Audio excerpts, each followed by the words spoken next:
Yeah.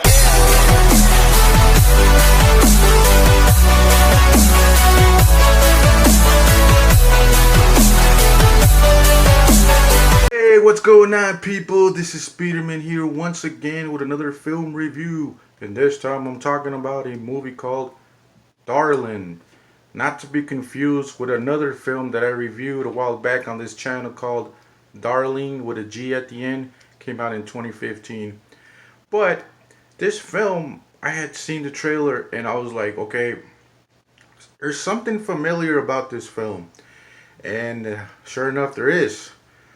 If this film seems familiar to you, anybody who's seen it, it's because this is a sequel to a movie that came out back in 2011 called The Woman. And that movie, I barely remember anything about that film, to be honest.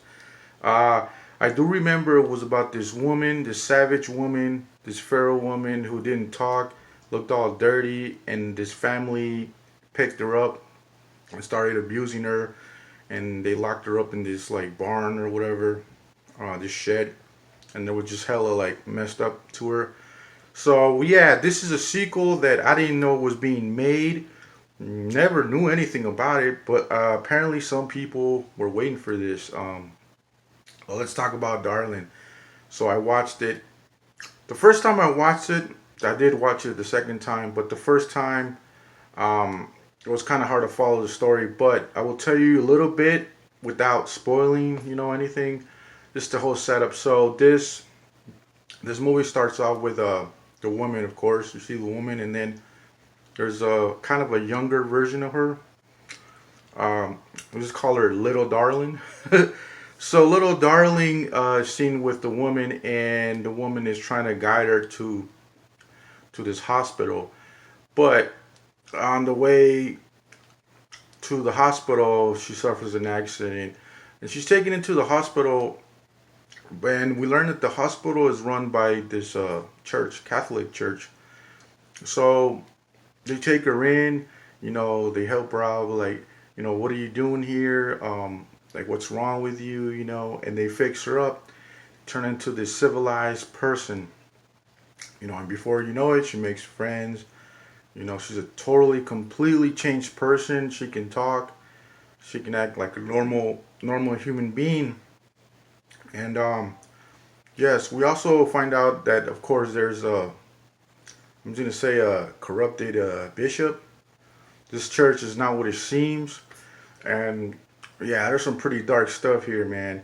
There's some social commentary on religion here, on the womanhood, and there's just a lot of there's a lot of things that the movie is trying to do social commentary on. But I thought the acting was good. The woman, when I first saw that movie, The Woman, I think it had came out after The Woman came out in The Walking Dead, which is played by Pollyanna McIntosh. I didn't recognize her with all that dirt and her whole feral character, but I really like her in The Walking Dead, and I recognized her from this film too. So if you guys ever watched The Walking Dead, you probably recognize her.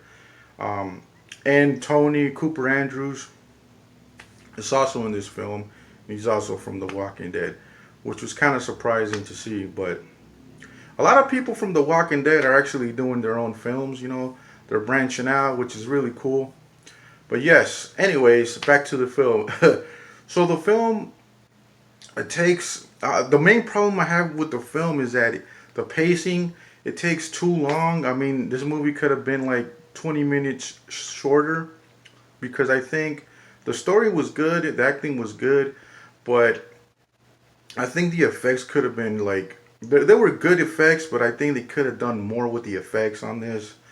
And I don't know, man. Like, I felt like the film was pretty good. Like, I think I like this film better than The Woman, actually, because The Woman, there's barely anything going on in that film. It was very slow burn. And with this film, you have the same slow burn, but you also have like more interesting characters, I think. The story is better written. And the woman, we find out more backstory about these characters, about little Darling and stuff.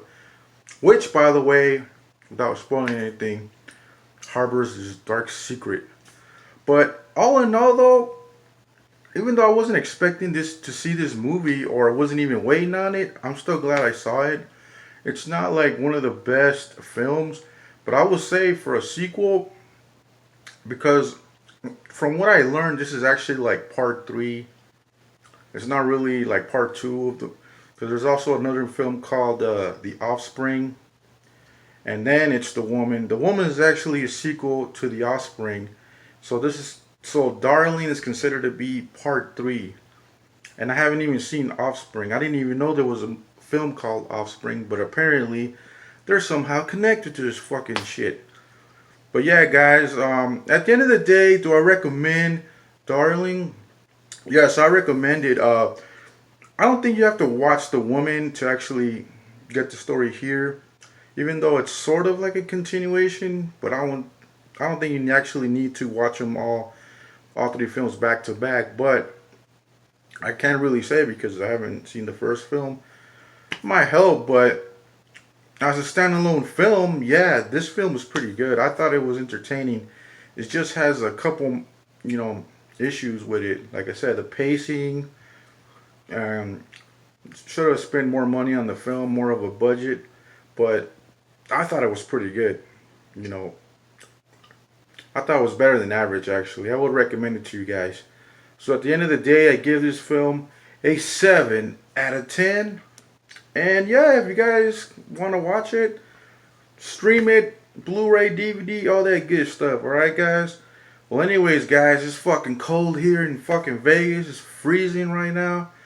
But yeah, guys, try to survive the winter. But yeah, guys, don't forget to like, comment, and subscribe. 200 subscribers. Peace.